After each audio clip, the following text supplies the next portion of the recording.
Okay, so let's talk about something we've all felt. That little nagging suspicion. That our focus just isn't what it used to be. It's this huge question hanging over our digital lives, right? Well, in this explainer, we're going to tackle it head-on. Is our attention span actually shrinking? So be honest with me for a second. Have you ever found yourself deep in that social media scroll hole, just jumping from app to app, and then suddenly you have that thought, is the internet literally breaking my brain? It's a super common fear these days. But what if that fear is, based on a total misunderstanding of what's really going on inside our heads? All right, to get to the truth, we first need to pull apart the story that pretty much everyone tells. It's the one we're going to call the great attention myth. And honestly, this single narrative is what's behind so much of our anxiety about tech. You know the story. It goes something like this.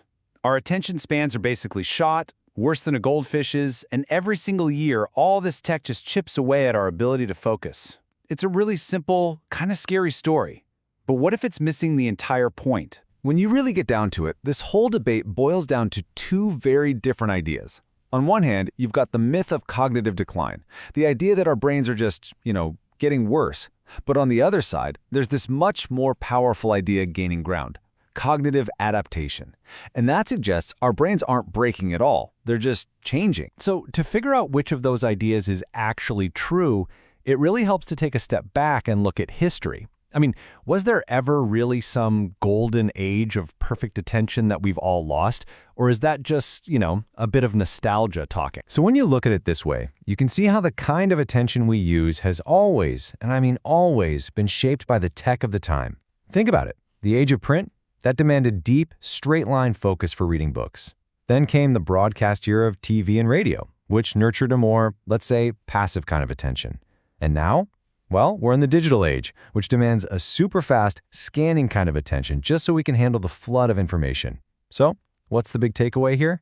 Our focus has never, ever been a fixed thing. And that history lesson brings us right to our front door, to our current reality, the digital environment.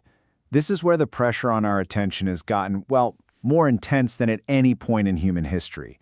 And it's all thanks to one single thing: information overload. I mean, just look at the difference. The sheer amount of information we have to process every single day has absolutely exploded. It's not even funny.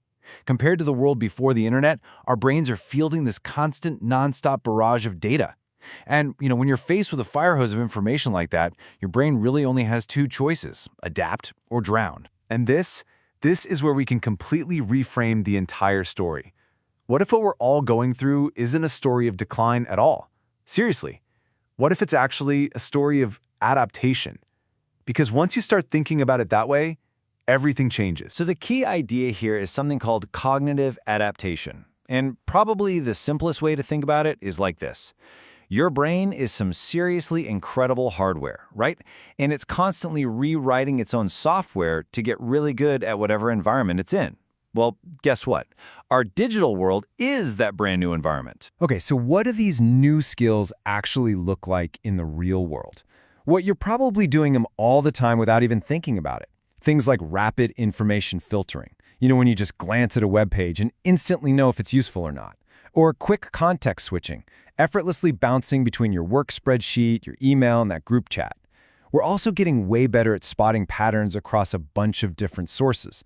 See, these are not signs of a broken brain. These are the skills of a brain that's adapting and succeeding. So getting this shift in thinking from decline to adaptation, it isn't just some interesting little fact. It actually gives us a really powerful new way to think about our own focus.